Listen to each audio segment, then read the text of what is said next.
Just 2 more sleeps, chat.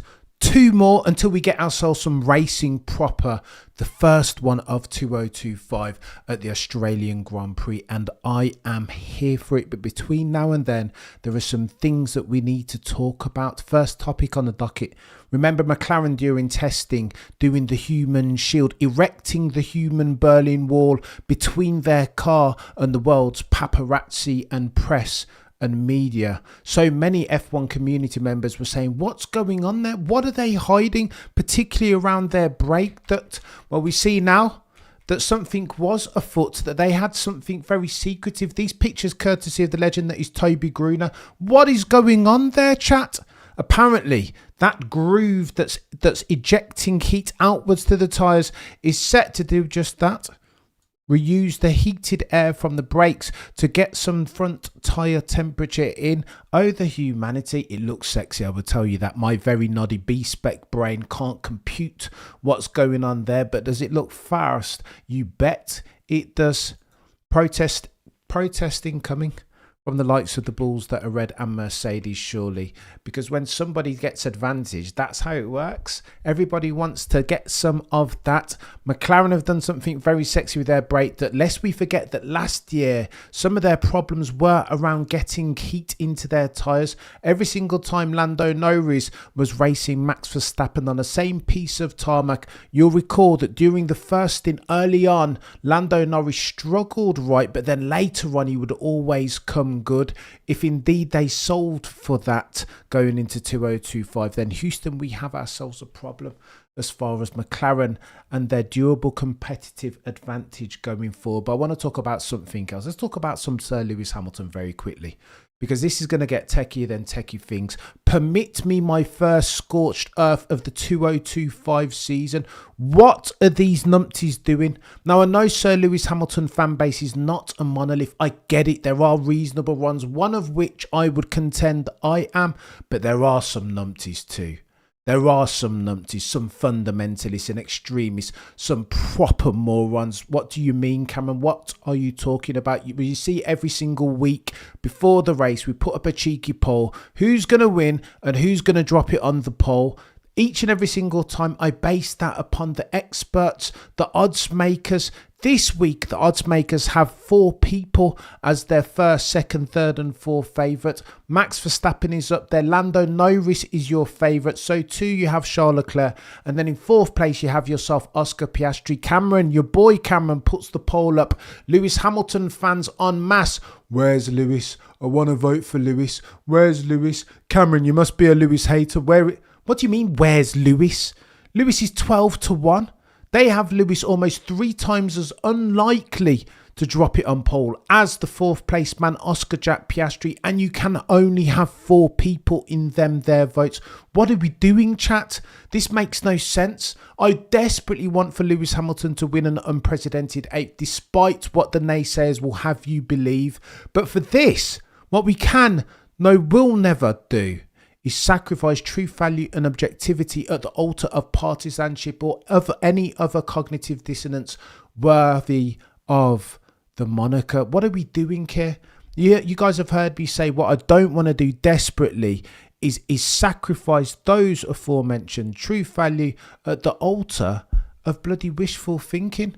Yeah, Lewis Hamilton looked good in their overalls with the yellow badge and the black prancing horse at top. Yeah, he looked fantastic. Yeah, of course it was an unprecedented circumstance as far as their Instagram photos, the most popular, most multitudinous likes ever in F1 history. Cool, but now is the time to show and prove, and no one in this channel, as far as I'm concerned, will ever keep their heads in the clouds. There is a truth here to be found out. Hopefully, Australia, there will be rain on Sunday and Lewis Hamilton will go very, very well. Therefore, but what I can't do, I can't continue to disbelieve the evidence of my own eyes and ears. I say all that to say this. The slope up which Sir Lewis Hamilton has to climb, if indeed he's to fulfill the unprecedented 8th World Drivers' Championship, is very bloody steep, borderline unprecedented settings. Yet, of course, if there's a man to do unprecedented things in Formula One. He has a name, and his name is Sir Lewis Cole. Copy. But what I can't do, I cannot engage, I cannot entertain in the nonsense of some of his fans. The level of gatekeeping that they try and institute for is exactly what Sir Lewis has been fighting all of his bloody life, let alone all of his bloody career. What are we doing? Let's talk about some Max Verstappen, because I love Max Verstappen too. I feel like when I'm talking about Lewis and Max, I feel like I'm choosing between my children, because they are the two most recent proponents of sporting endeavour in Formula One par excellence. Here's what happened to Max, and let me set the table first. Max Verstappen has a bee in his bonnet about British bias, anti-Max Verstappen-ness. How and why? Well, you'll recall that last year Damon Hill said of Max Verstappen that sport doesn't build character, it reveals it. What are you talking about, Damon? Damon now gone. On the same occasion, Damon said something to this effect: if everybody drove like Max Verstappen, then nobody would overtake anyway.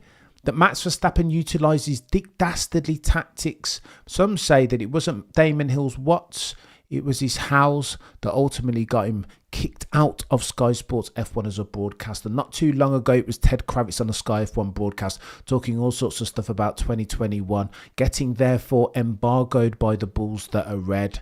I mean, even when Max Verstappen wins a race, where are the British media? You'll recall he said that to 2024. Johnny Herbert, in Max Verstappen's eyes, treated him really badly. A 20-second penalty for Mexico and Cota. Like, what are you doing here, Johnny? It's techie. Now today, on the back of all of the aforementioned instances, now today at the pre-race press conference, you get Maximilian Verstappen pitching questions, fielding them even, and they're coming thick and fast.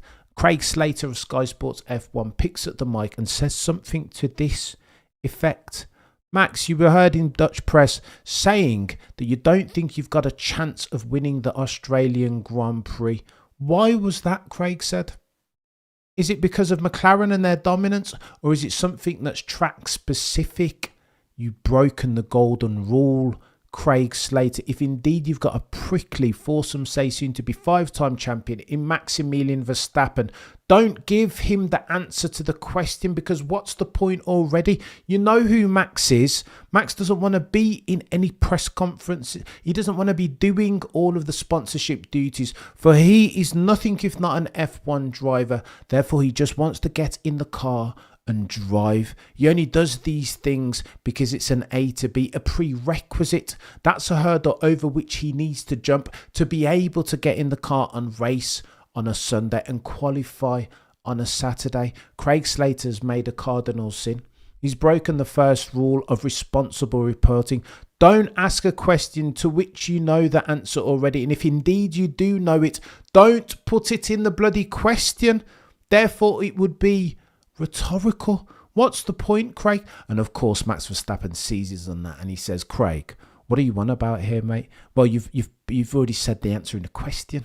I don't care for any of this stuff. What are you talking about? Max was super prickly all press conference, and I am here for it, chat.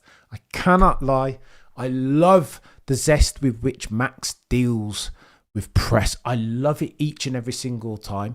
What are you talking about? I'm here to race. How about you ask me these questions after we've raced? I understand that drivers have an obligation. I get it. They need to interface with the world's press and media. There is absolutely an obligation. And maybe there's an element of double standard in me. If this was Lance Stroll doing this, I wouldn't be so excited. My reaction would be very different. Yeah, you recall me saying of Lance Stroll, if you don't like your job, then don't come to work. But Max Verstappen, in stark contrast, has 4 championship privilege. 4 soon to be 5, some say. And I like it when he sticks it to the British media. That's just me. But maybe I like my restaurant. I like to dine at the restaurant of sporting endeavour par excellence. And so I've always got to give Max a pass for these type of things. And maybe he is right after all. Maybe Max is just an F1 driver, and maybe he's not invested in all these sponsorship and FIA press conferences where these bods, Sky F1, Craig Slater et al., insist on asking stupid questions when they indeed baking into those questions the bloody answer. What is the point? Max Verstappen is saying, Fast forward to Saturday, fast forward to Sunday. Let me get in the car and qualify. Let me get in the car and race in a rain-strewed Australian Grand Prix circuit. Chat, is going to be chaos, and we'll be here streaming each and every single one of those sessions live. I cannot wait. Preview of Australian Grand Prix coming up. I'll be back with Shez and Baxley hopefully in the next 20 minutes, breaking down for predictions. You guys are legends. I'll see you on the next one. Between now and next time, as always, the prosecution rests no further questions, Your Honour.